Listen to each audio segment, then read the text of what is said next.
देखो, जिसके खुद के घर शीशे के होते हैं, इधर उधर दाएं बाएं नहीं निकलना चाहिए। उनको दूसरों पत्थर मारने की वो कोई। कुमाऊं के सबसे बड़े नगर निगम हल्द्वानी में चुनाव बेहद दिलचस्प होता जा रहा है। कांग्रेस और भाजपा के मेयर प्रत्याशी चुनाव प्रचार के साथ ही एक दूसरे पर जमकर आरोप प्रत्यारोप लगा रहे हैं। समाजवादी पार्टी का कांग्रेस के साथ गठबंधन होने का आरोप लगाते हुए जहां भाजपा प्रत्याशी ने कांग्रेस प्रत्याशी ललित जोशी पर आरोप लगाए, तो वहीं ललित जोशी ने भी पलटवार करते हुए कहा कि भाजपा को आरोप लगाने से पहले खुद के गिरबान में झांकना चाहिए, क्योंकि जिनके घर शीशे के हों वह दूसरों के घरों पर पत्थर नहीं मारा करते। दरअसल भाजपा प्रत्याशी गजराज बिष्ट ने प्रेस वार्ता करते हुए बताया कि उत्तराखंड राज्य आंदोलन के दौरान महिला आंदोलनकारियों के साथ अत्याचार और हत्या करने वाली समाजवादी पार्टी के साथ कांग्रेस ने गठबंधन कर लिया है। ऐसे में कांग्रेस प्रत्याशी को खुद का राज्य आंदोलनकारी का बोर्ड उखाड़ फेंकना चाहिए, जिस पर कांग्रेस प्रत्याशी राज्य आंदोलनकारी ललित जोशी ने कहा कि भाजपा कांग्रेस पर यह आरोप लगाने से पहले यह बताए कि राज्य आंदोलन की जिस हत्यारी पार्टी का गठबंधन व कांग्रेस के साथ होने का झूठा आरोप लगा रहे हैं, उस पार्टी के सर्वे सर्वा मुलायम सिंह यादव को किसकी सरकार में पद्मश्री पुरस्कार मिला। इसलिए ललित जोशी ने कहा कि जिनके घर पर शीशे होते हैं उन पर पत्थर नहीं मारा करते और उन्होंने किसी को सर्टिफिकेट दिखाने और किसी से सर्टिफिकेट लेने की जरूरत नहीं है।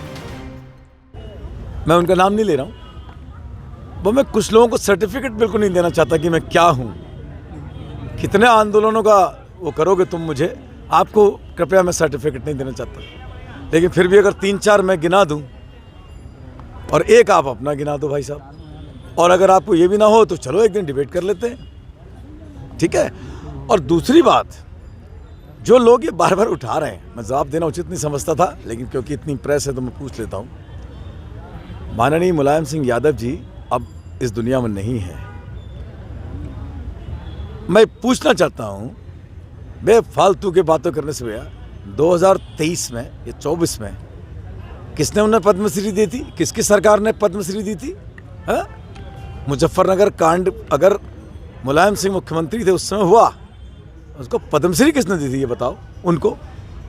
देखो, जिसके खुद के घर शीशे के होते हैं, इधर उधर दाएं बाएं नहीं निकलना चाहिए। उनको दूसरों पत्थर मारने की वो कोई नहीं। देखो ऐसा है, देखिए हो क्या रहा है, अपनी उपलब्धि स्वयं की कुछ नहीं है।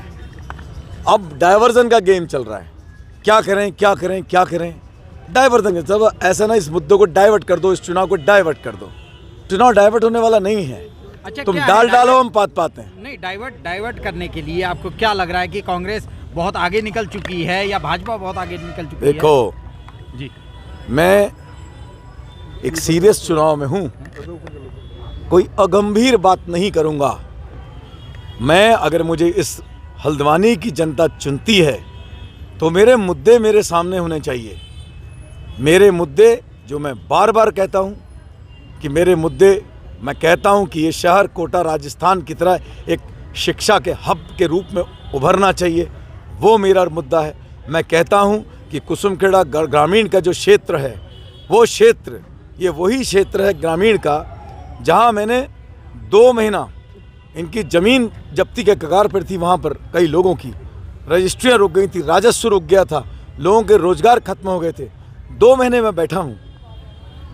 मैं पूछना चाहता हूं, घर परिवार सबका है, वो संघर्ष मेरे सपने देखें। आज मुझे महसूस होता, मैं गाँव में शुरू हुआ हूँ, वो लोग आज मुझे बहुत अच्छा प्रेम वहाँ से मिल रहा है। तो आप चाहे मेरे जमरानी बात के संघर्ष हो, चाहे मैं ये कहता हूँ कि साहब वहाँ ये होना चाहिए, मैं तो चाहता हूँ कुसुमखेड़ा के अंदर एक छोटा ऑफिस बनना चाहिए नगर निगम का, जिससे कि बहुत छोटे छोटे लोग आते हैं वहाँ से, एक दिन पूरा ख़राब करते हैं वहाँ, उनका वहीं का वहीं उनके सर्टिफिकेट, उनका आधे कामों का निस्तारण वहीं हो जाएगा। मैं चाहता हूँ एक ब्रांच उसकी वहाँ भी खुलनी चाहिए। मैं ये भी चाहता हूँ कि शहर में जो ध्वस्तीकरण की जो कार्रवाई हुई है, इनका पुनर्वास होना चाहिए। मैं ये भी चाहता हूँ कि शहर, इसका वैकल्पिक मार्ग एक बनना चाहिए, इस मार्ग से कुछ नहीं होगा। मैं ये भी चाहता हूँ कि नजूल नीति का भाई 78 ईयर्स होने को जा रहे हैं इस देश को आज़ाद हुए पड़े, भाई हम हल्द्वानी की नजूल नीति का कब करेंगे? 5 वर्ष के कार्यकाल में मैं आपको कौन कैमरा कहता हूँ, मैं चाहता हूँ नजूल नीति का निस्तारण हो भाई, मूल अधिकार मिलने चाहिए। ये सब नजूल खेलते हैं और तमाम सालों से ये मुद्दे बंद हैं। मैं ये भी चाहता हूँ कि जो तीमारदार, अधिकतर हमारे जो ग्रामीण इलाके हैं जो नगर निगम के अंदर आते हैं, उनमें से कई के तीमारदार होते हैं जो हल्द्वानी इलाज कराने आते हैं, महीनों रहते हैं, उनके पास इतने पैसे नहीं होते। अगर विधायक के लिए, सांसदों के लिए हॉस्टल सस्ते बन सकते हैं, तो मैं चाहता हूँ कि 50 कमरों का एक हॉस्टल बनना चाहिए जो नगर निगम के अंदर काम करे, जहाँ बहुत ही नॉमिनल चार्जेस में तीमारदारों को पैसा मिले। तो ये मेरी प्रायोरिटीज़ हैं। उनकी प्रायोरिटीज़ ये है कि जब उनको कुछ नहीं मिला तो थोता चना बाजे घड़ा, सीधी बात, empty vessel make more noise कहते ना, तो वही चल रहा है।